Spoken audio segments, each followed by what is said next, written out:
basics where we answer completely fake questions from the AI, but pretend they're real for the sake of content.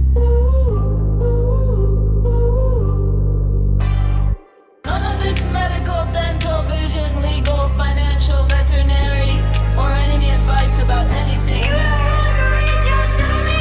Oh, look, an abandoned bunker. Let's go.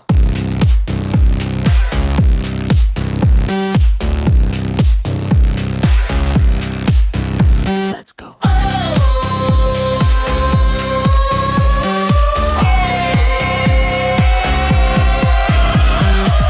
Oh yeah. Find a bunker deep in the woods.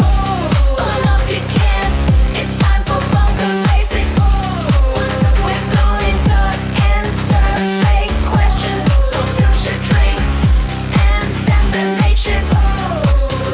Now let's hear it for the host, Chance Paladin. All right, welcome back.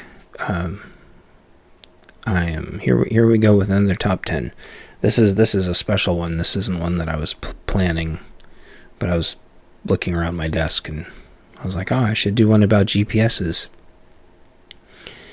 So we'll read the preamble. I haven't read these yet. We'll read the preamble. Hey, all you navigation nerds, off-grid explorers, and prepper pathfinders.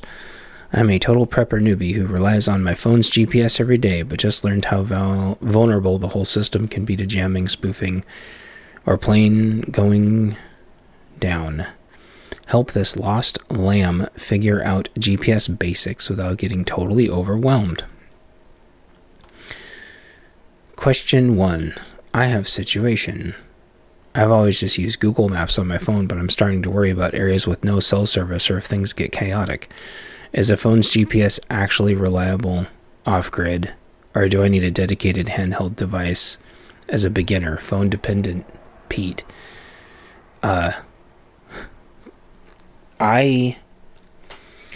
Here's kind of my rule of thumb with phone GPSs.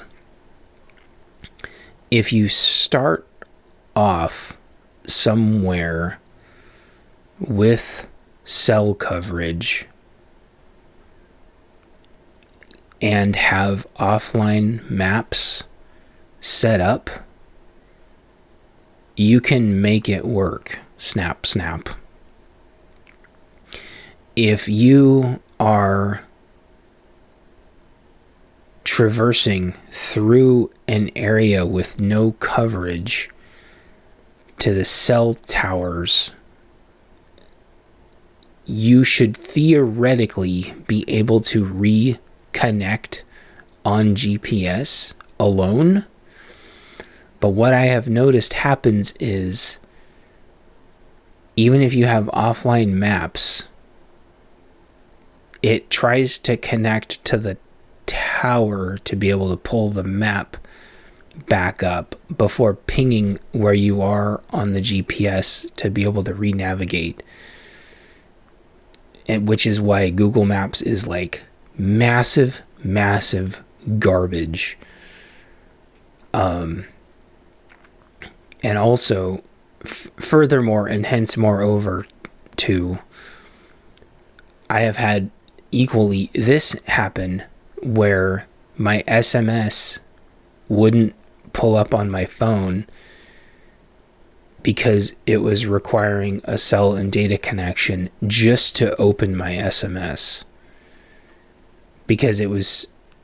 there had been an update that had said, if you don't have connection to data, don't even open this up because you might accidentally incur data charges or some stupid thing like that. So if your what's that have to do with anything? Because if your address was like, if someone texted you an address, or they texted you GPS coordinates, or if it's like in your Telegram or something, and your Telegram now wants like a cell phone, it wants data just to be able to open your damn Telegram, even though it should be cached on your phone. There's all kinds of things like that cause problems that can easily maybe not be life or death, but certainly, like, I've got a million stories or where your phone GPS is off by like 5 miles, or just can't navigate because the roads changed and the maps don't update, which means like the point-to-point navigation, because it needs to have a navigatable map, and those roads have to be constantly updated, or they lead you down a logging road and you end up being found in the spring once your ice cube thaws. Having 2 or sometimes even like 3 GPSs is helpful, but also checking the map, checking a completely different map before you even go, and checking the Latin long like multiple times if you're going off Latin long, like if you're going camping.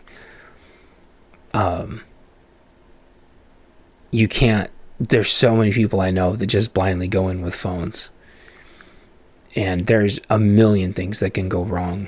I'd be, oh, you should always have topo maps, you should always have a compass. It's like, all that's great, but if you don't know where you're going, even to begin with,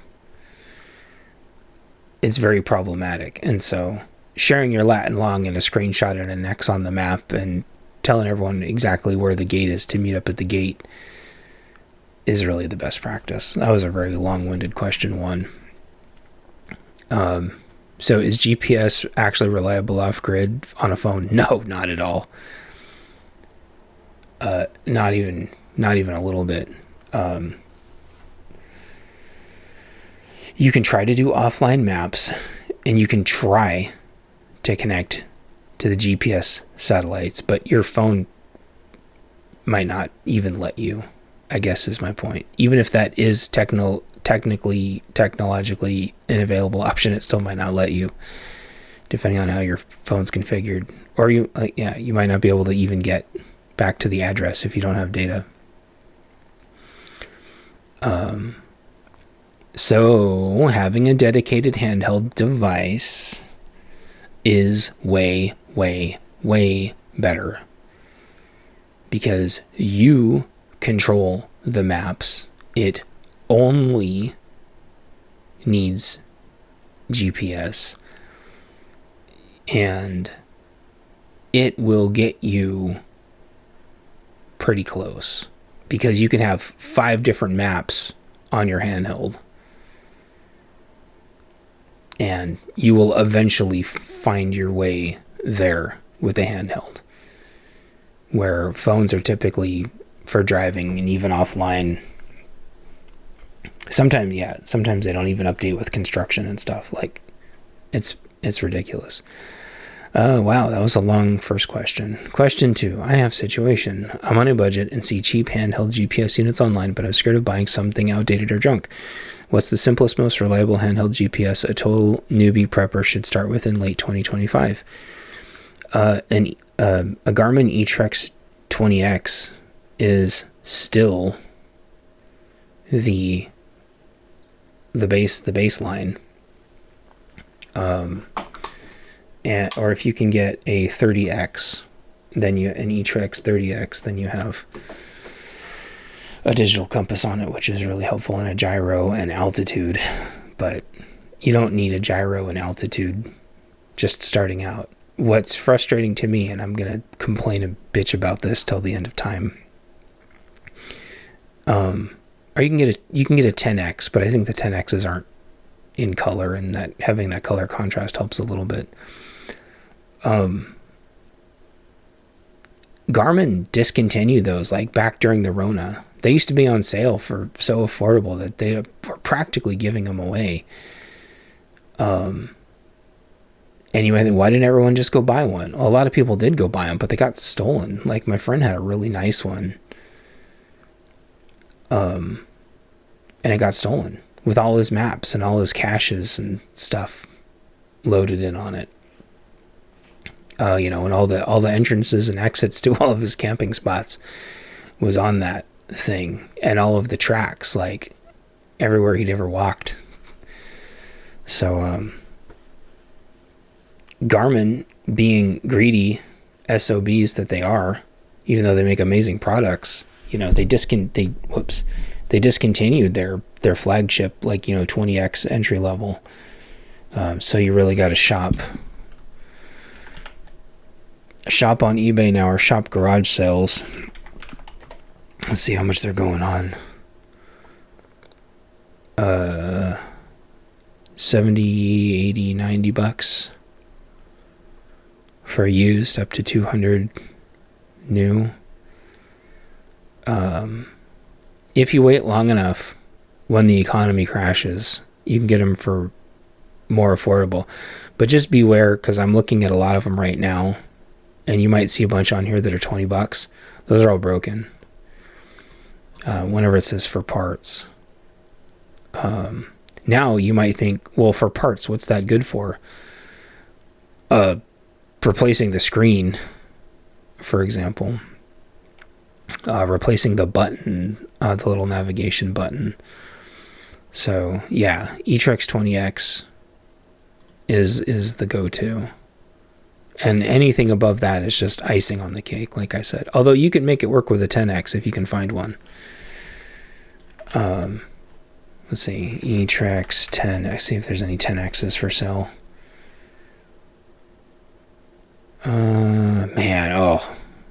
The 22Xs are good. Anything 20X or over is good.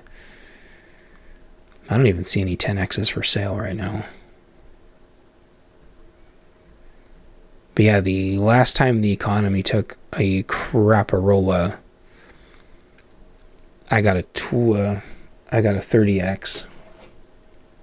I paid almost nothing for it. And I absolutely love it. So it might just be waiting for the economy to crash. Yeah, there's no 10Xs for sale. Anyway, they're small, durable as heck. And you can have an SD card on them and turn your tracks on and literally carabiner it to your pack and just literally never get lost. And yeah, those are crazy old. Those are probably like 10 years old now, and they're still amazing. I use my 20X and my 30X every time I walk outside my driveway. Question 3. I have situation. I keep hearing about GPS jamming and spoofing, making navigation useless in certain areas or conflicts. How real is the threat of GPS going down for civilians right now, and beginners should beginners even worry about it? Jamming jittery Jenna. Well, if you live in Venezuela, it's a very real problem.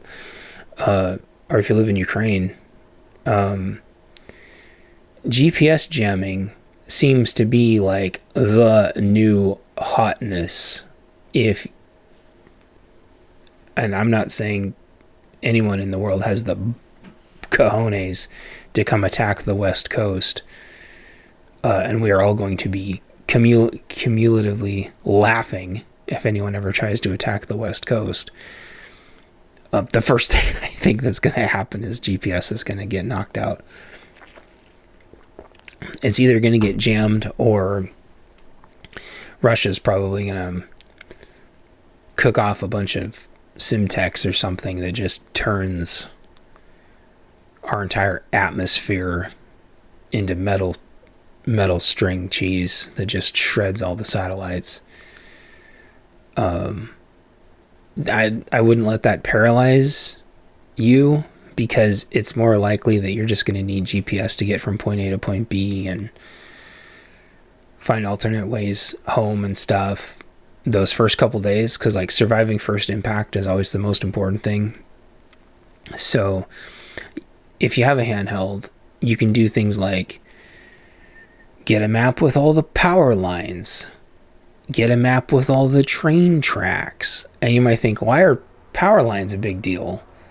Well, it's like, because if you know where the power lines are, you can just follow the power lines home. If you know where the train tracks are, you can just follow the train tracks home. You don't have to follow the freeway, stay off the road. Like the movie The Road says, stay off the road. Now there's going to be people on the train tracks also, and there's probably going to be people on the power lines, but there's going to be less. So GPS jamming is absolutely a real thing. Plus you have CMEs that screw GPS up.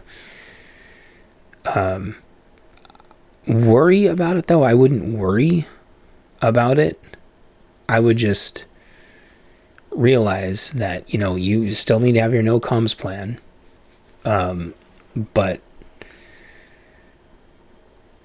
getting home faster and more expediently and more efficiently than everybody else, having a GPS is going to help you do that. Because usually when things like start getting crazy, you might not be able to connect to the USA satellites, but you might be able to connect to the Russian satellites, or you might be able to connect, depending on which handheld GPS you are. They could talk to all different kinds of countries' satellites up there. You know, ours might be jammed, but maybe Russia's might not be jammed.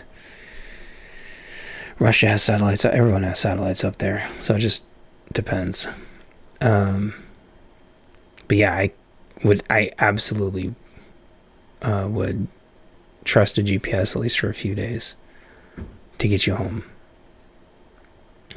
CMEs aren't going to last that long either, so you might be able to hunker down and get a connection and then keep going, or you just use the map offline and follow the map, follow the train tracks. You know, you don't necessarily have to see the dot to know where you are. You know, if you recognize, you could put little markers on your map beforehand. You know, there's all kinds of neat things you can do. It tracks everywhere you walk, and you can put little markers everywhere. So anyway, offline map overwhelmed Ollie. Oh, Question 4. I have situation. I want to download maps for offline use, but I'm confused by all the apps and file types. What are the best free or cheap offline mapping apps? Oh, man.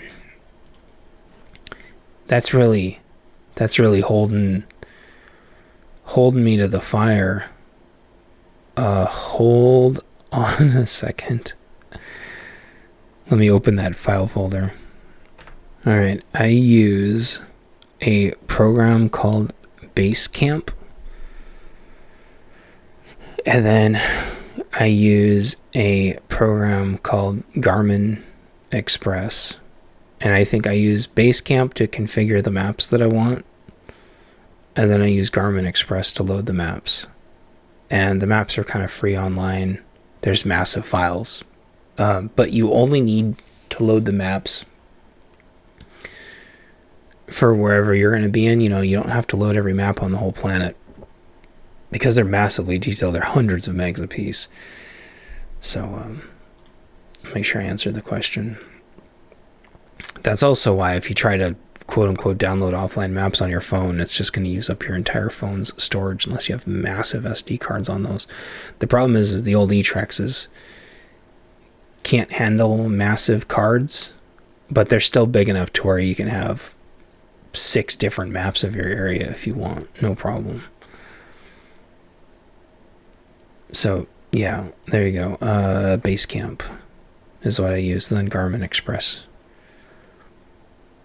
And then there's all different kinds of topo map sites that'll get you the maps that you want. And then there's a USB cable that plugs into the Garmin, the GPS, and then it's like a program that installs the map, basically. All right. Question 5. I have situation. Batteries dying is my biggest fear. My phone drains fast with GPS on. Yeah, it does. Do dedicated handheld GPS units last way longer off grid? How do I maximize battery life? They last way longer because they're way more efficient. I've ran my GPS all day and like the battery hasn't even budged. The screen will time out, you know, but you don't need your screen on the whole day. And the GPS runs even with the screen going into sleepy mode. I mean, I've ran it all day and not even seen the battery go down. Obviously, you want to use, you know, a good battery. for it. Don't use an El Cheapo that's gonna turn into acid and explode in your GPS. Use a good battery, but a set of batteries. But yeah, like 2 AA's, it's not like a Game Boy, like, and it's only receiving. FedEx is here. It's only receiving. So yeah, very, very power efficient. All right, battery anxious Barry. Oh yeah, I guess the one thing I would do is, like, when I go indoors, like if I'm done for the day or something, I do shut it off. And then sometimes I might do like a little bit of maintenance before I shut it off. Like pinging any locations along the way that were important that I might not have pinged, like, waterfall or poison ivy. Sometimes I go back and do things like that before I shut it off. And then you might want to clear your tracks. You might want to clear your steps. Like, in fact, usually the first thing I do as soon as I get into the AO, the area of operation, is I like, as soon as like the car parks, unless I was using the GPS to also navigate there, hop out of the vehicle, take my GPS, clip my GPS on, and get it syncing, because they can take up to like 10 minutes to sync. I don't know if that question's in here somewhere. They can take up to like 10 minutes to sync. Which is why if you're ever lost, finding a safe place to park, get outside, let it sync, get your bearings, and then clear the steps, clear everything. Otherwise it kind of thinks you teleported, and that'll confuse it a little bit. Let it get its bearings. So like when we would get to the beach, hop out, clip it on, let it sync, and then all of a sudden the map would like teleport to where we are, and then I would see all my beach spots, for example. But yeah, but when I go inside, I think that will drain it if you leave it on inside, as it sits there and tries to, just like a phone, it'll sit there and try to just ping it over and over and over and stress itself out and go through the batteries. Question 6. I have situation. I've never used a paper map seriously, but everyone says it's essential backup. How does a total beginner learn basic map and compass skills without getting frustrated? Go take a reputable class. That's the best way to do it. There's YouTube videos and stuff, but honestly, like, land nav is better doing, and it's a perishable skill, so you got to practice it a lot. Not a lot, but like at least a couple times a year.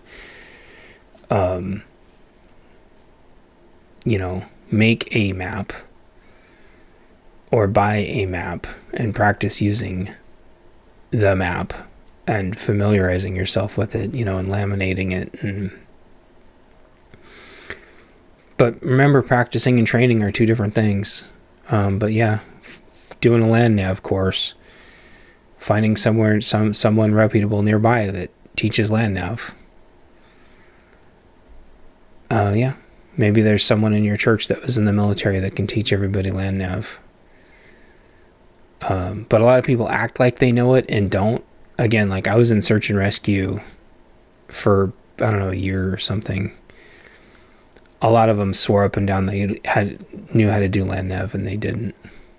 It was really bad. It was embarrassing, actually. It's a long story. A lot of people really overstate. It's like Dunning-Kruger. A lot of people like really overstate their skills. But having maps is an essential backup.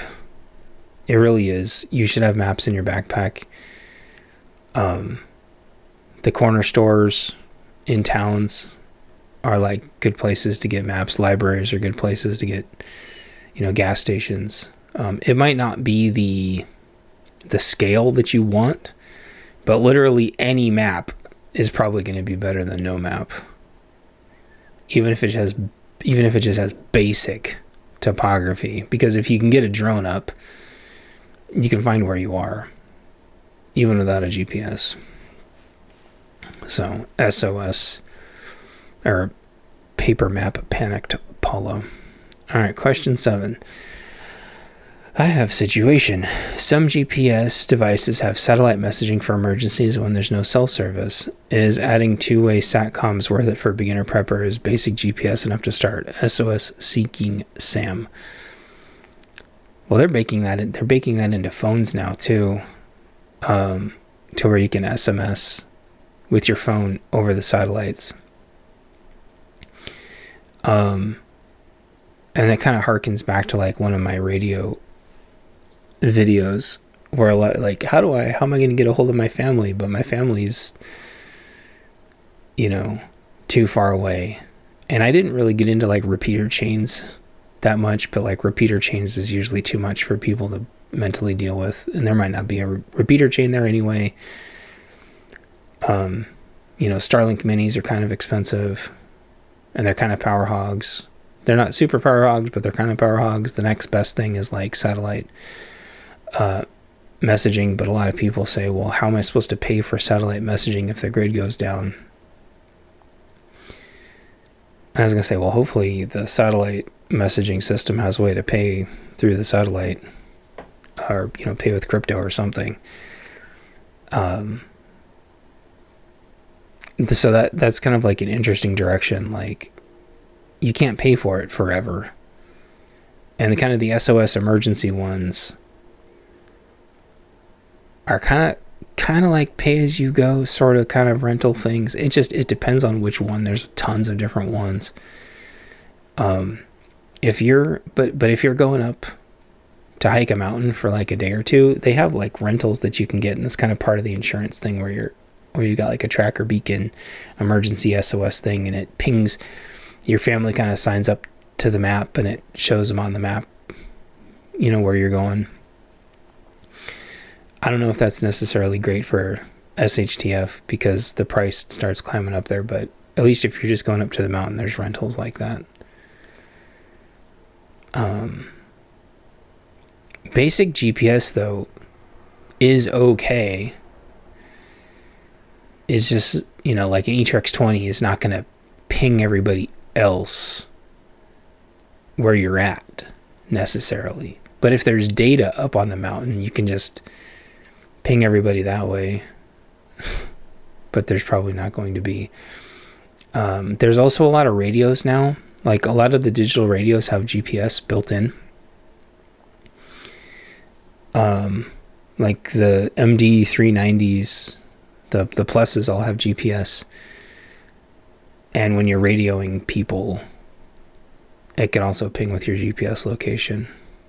Or your Latin along. So it just depends. They're baking GPS into a lot of things now.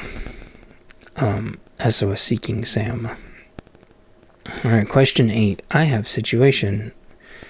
I hike in dense forests and canyons where signal gets wonky. Do modern handheld GPS units or phone apps handle tree cover and bad terrain better than older ones?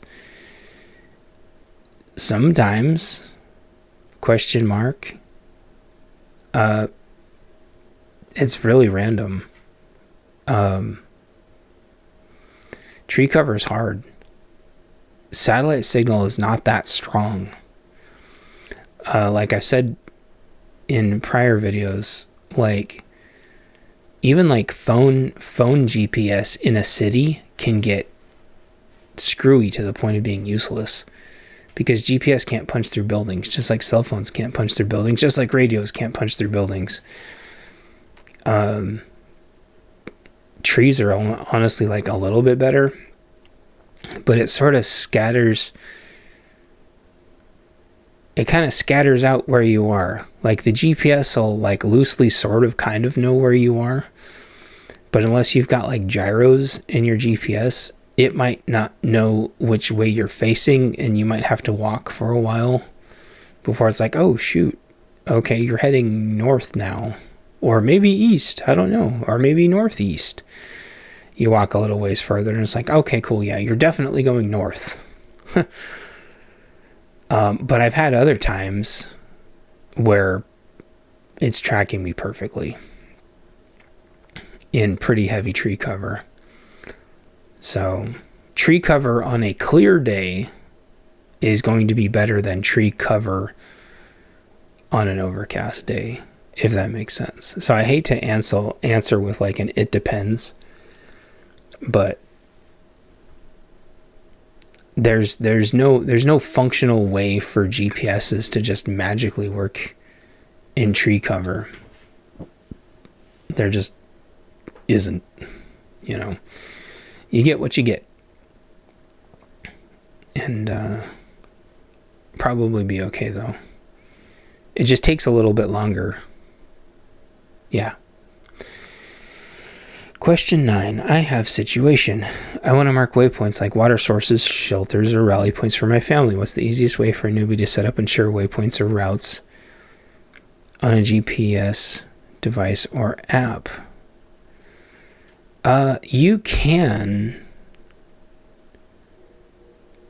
with your Garmin connected to Garmin Express, download all your caches, because that's how like geocaching works too. You know, you can load the caching onto one of your maps and go forth and try not to get ambushed by cannibals. Yeah. But if you don't have access to all that, you just give them the Latin long and they just plug it in. And yeah. Waypoint worried Wendy. It's also good even in like urban and suburban areas where we used to live. The subdivision had certain parts were walled off. And you had to go several blocks to find like an entrance or exit out of the subdivision, because you know how much of a nightmare subdivisions can be set up as. And so even like marking those entrances and exits, and sometimes they won't show up on your phone because they're for walking instead of driving. And so if on your phone you don't switch to bicycle or walk, it's never going to show a lot of these entrances or exits. And if you're trying to escape a mob, you know, there might be a foot traffic exit that you can't see, because kind of like that, you know, Labyrinth show, there's like an optical illusion of like brick on brick, but there was actually a way to walk through there that you can't tell. I used to mark those on my GPS, so we would know where the foot traffic, you know, entrances and exits are, or like maybe gaps through fences, gaps through barbed wire, things like that. Yeah.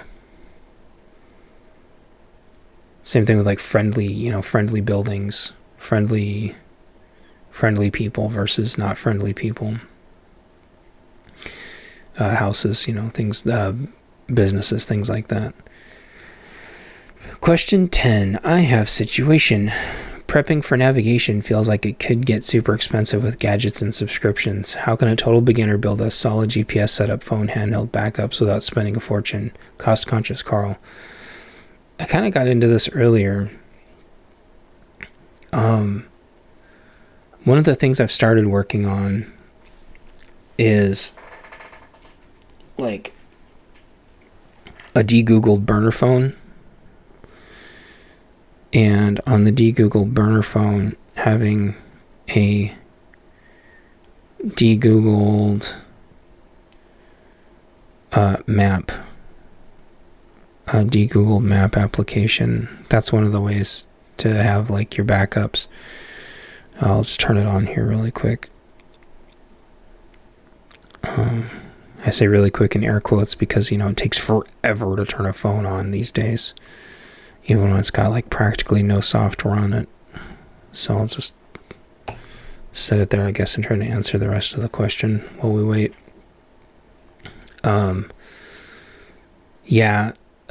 Subscriptions is where they get you on a lot of the GPSs, but like the old E-Trexes don't have subscriptions. It's usually only a subscription if they want, if you want to be able to like talk back and like sync with other GPSs and stuff. And that's where they get you. Because now you're using their GPSs, you know, for communications and not just like one-way pinging. Holy crap, this phone just takes an eternity to boot up. Alright, I'm using... Oh my gosh. That's the other thing, like in a phone, like in an emergency, like phones are just such crap. Organic Maps is the one I'm trying to use. And you know, you don't have to allow your location, you know, if you don't want to, and it doesn't connect to the Google. And then you can download the maps you want that way. And some of these maps have like shared stuff that you can ping and add, kind of like caches, but you got to be careful on which ones you share, because sometimes it shares it to like everybody that uses the map and not just your family. Please enable location service. You currently have all location service disabled. Please enable them in settings. It's probably because it's trying to figure out what map to load. But just the stock, you know, I can see the freeways, I can see the forested areas, I can see like the waterways. What else is on here? Oh, and it's funny, as soon as I zoom in enough, so I zoomed into Portland. As soon as I zoomed in too much to Portland, it's like, download Portland. So that's kind of cool. But again, you've got to plan this stuff out way before SHTF. Because you need to have your maps. Oh, wow. Yeah, so I zoomed in. You got to have your maps prepped beforehand. It's the same thing with your phone. Downloading offline maps is a must. Yeah, it's got the airport. See if it's got the train tracks. Zoom and enhance. Dude, this new phone is fast. This map program is fast. Oh, this is funny. It disappears as soon as it goes into Vancouver. Oh, and now it asks me if I want to download Tacoma. That's funny. Oh, there goes a big tractor. Well, anyway, I could be playing with this for hours, but I'm glad I'm doing this now and not when cell and Wi-Fi and stuff is down.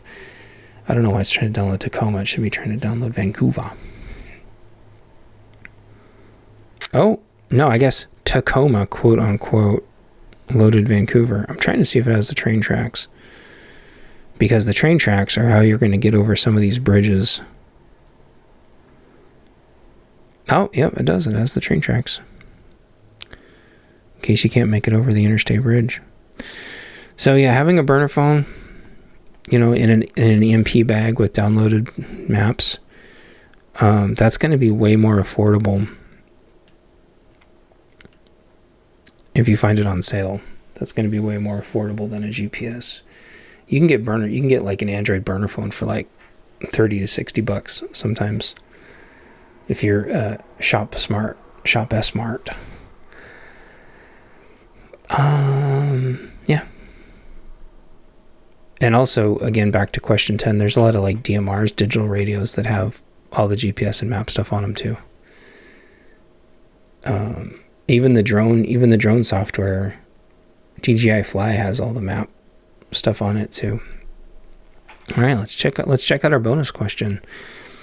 Thank you, Conscious Carl. Bonus question 11. I have situation. GPS tech seems amazing, but also fragile. Phones die, satellites can be jammed, and nothing's truly foolproof. I forgot what the double dashes are called. Making me wonder if we're too dependent on it for real emergencies. Is the biggest GPS myth for preppers that a good device means you'll never get lost, when actually the smartest navigation mixes high-tech with old-school skills like map reading and natural science for true redundancy? Tech versus tradition, Tim. Damn, these bonus questions are bangers. I was just talking with somebody in, I think, Survival Living's chat the other night. It's funny how many people want to just spurt out some tech or some skill. Like I used to say, just do a Dakota fire pit. Like, do you know how many dipshits I've talked to that have just said, just build a Dakota fire pit? No, they're not all stupid, but like, that's just the one. Like, you just get that answer for everything. And so there'll be people, just get a GPS, just get a Starlink, just do this, just do that. GPS is kind of like having a Bic lighter. There's a lot of I don't need to know how to start a fire because I always have a Bic lighter with me, or I always have 5 Bic lighters with me. Easier is better. Easier is nicer. Easier is more comfortable. People do get too reliant on the easy stuff, especially if they never practice it. And what I saw in search and rescue is that people weren't even using their Garmin's. They had mesh networks. They were never using those either. They had maps and compasses, and they were never using those. They were just using their phone GPSs for everything. And they got lost a lot. And they thought that they were being so high speed, they were basically like racing to see who could save the person the fastest, that their high-speed people would go up there first, try to stabilize them, wait for the next group to show up, but then if they had to stoke some out, they would stoke them out. It was like a race to see who could get there first, and they didn't care if there was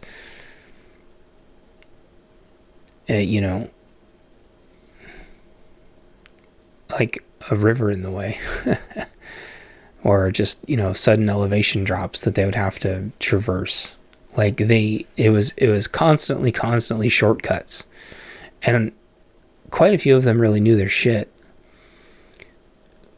But as soon as they would get called out, like, all that would just go out the window and it would turn into a race. And then they bullied anybody who was trying to take it seriously, to the point to where they didn't even care if your gear got ruined or lost or stolen. They had drones, but they didn't use them. They had radios, but they bullied each other for trying to practice radio etiquette. It was people not only get too dependent on whatever the easiest thing to use is, the most convenient thing to use, and that just becomes their go-to. You have to practice the other ways. And so when we were training, we trained with a GPS, and we trained with map and compass, and we trained with only a map, and we trained with no map and just very loose instructions on what things should relatively look like. We trained all those ways in case we ever needed to use them. But we also had to keep a billion more things in our backpacks than we ever would have really used for like liability purposes. And like half that crap went out the window as soon as they were actually going after somebody for a rescue. So people want hacks. They want a convenient way to just brush the problem away with an easy button. But then they'll go out without any GPS at all, because they tell themselves that they don't need to. They don't need to, because they're just, you're just going on the other side of those trees, or you're just going to the river that you've gone to 100 times. But then the person that you're with is an idiot and wants to go a different route home, even though they have no idea what they're doing. And all of a sudden you get 10 feet off the trail and everything looks weird and backward and disoriented, and they say, hey, look at this, and all of a sudden you're turned around, even though you're 10 feet off the trail. That happens a lot. That's happened to me as a kid. I was out hiking with people who hadn't been there since they were kids, but since they were the adult, even though I'd done that trail like 100 times. They know what they're doing, and we just completely, we weren't like lost. I mean, we weren't lost, but we were off the trail, and all of the stupidity that comes with that. And I've done that on my own before too. Like, if I had taken this last time, all I was just on the other side of the trees. I knew exactly where I needed to go, but there was water in the way because beavers are a thing that exists. And that's actually happened a couple times where it's like, no, I need to go over there. I see where I need to go, but there's water in the way.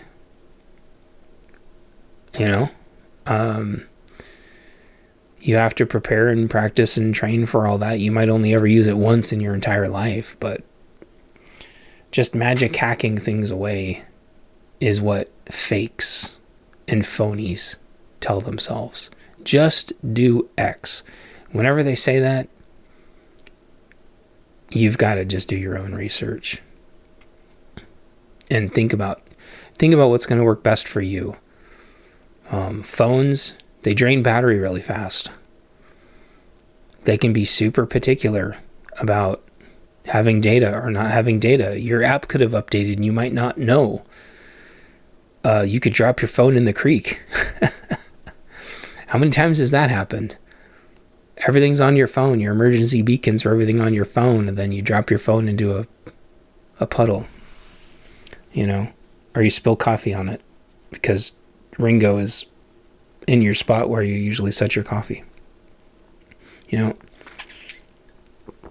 or it's raining and you don't want to get your stuff out, or it's raining and it rains on your map because you don't have a waterproof map bag. They used to, in search and rescue, well, here in the Pacific Northwest, it rains so much. So there's these there's waterproof map bags, right? And so you have to have your map laminated, and you have to have it in one of these waterproof rain bags, and it still rains so much that your map gets soaked. And then so you have all your coordinates and stuff written on write in rain, but it rains so much that your write in rain notebooks just smear. You don't know what shit it's the fan is really like until you actually go try to camp in 60, 70, 80 degree sideways rain. You start a fire and the fire's going sideways. Just build a Dakota pit. You dig a hole in the water, the hole just fills up with water. So you put some sticks on top of it and the sticks are just soaking wet. You try to cover yourself and it's just raining from every angle. And you still have to try to survive. And again, that's why I stand by that, the Pacific Northwest is never going to get invaded, at least not for very long. The storms here have been so bad over the last couple months that the homeless can't even deal with it anymore, which is wild. The storms have been completely wiping out the homeless camps. And everyone says that they're going to be the ones that survive. They're not surviving right now. So think about how you would want to do it and then start there. and then pretend that thing is taken away, and then try to re-navigate, and then pretend that thing is taken away and try to re-navigate until you've got 3 or 4 different ways of navigating. Okay? Yeah. Anyway, I'm rambling. And this one was like a spur of the moment one, but I hope you like it. Navigation is very near and dear to my heart. There's a lot of people that go out on their own, even for, as their job. They have to go inspect things in the middle of nowhere. You got to really know your shit. Okay? Your car could slide off a road, and you might only have what's in your pack and clipped onto you. So you need to know 3 or 4 ways of navigation. So your phone needs to have your maps. Your GPS needs to have your maps. And you need to have your own maps. And a good compass. And yeah, you can use like a flat, Boy Scout compass. I have flat, Boy Scout compasses, but I have, clamshell ones that are better too. All right. I hope this helps, and I will talk to y'all later, and we'll all make it through this together. Okay? There's still time to prep. Bye. Oh, what a beautiful day. I can't wait to go check on everything and make sure it's okay. I'm sure absolutely nothing happened out here last night, and for all the critters' sake, I better be right. Dear, what have you done here? You have destroyed my trees, and now I have to try to shield them, or somehow I'll work all day, sweat on my brow, protecting limb and leaf from dumb deer does. I worked all day, time to go to bed now, as soon as I eat some delicious chow.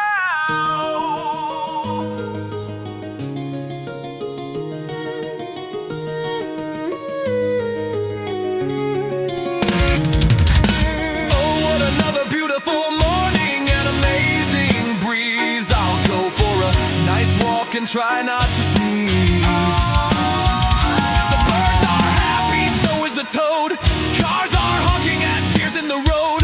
Hoof prints everywhere, scuffles of 2 fighting ghosts. So what's this? My gravel driveway is toast.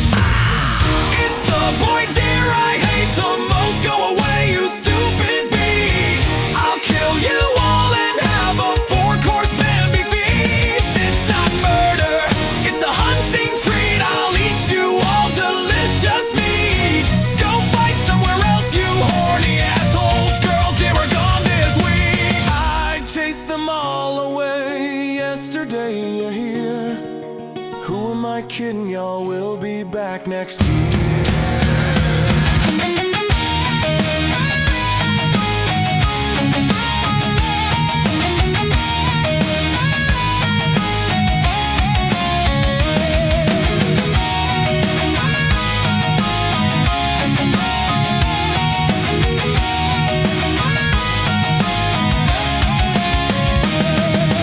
Oh, what a wonderful quiet day. I'm sure everything's going to go great. It was the stupid bunny rabbit. Why? I wish the crazy bastard critter would just go and die. Take all of your friends, mice and voles too. The yard's a minefield, every size and shape of deer poo. This damn homestead isn't a petting zoo.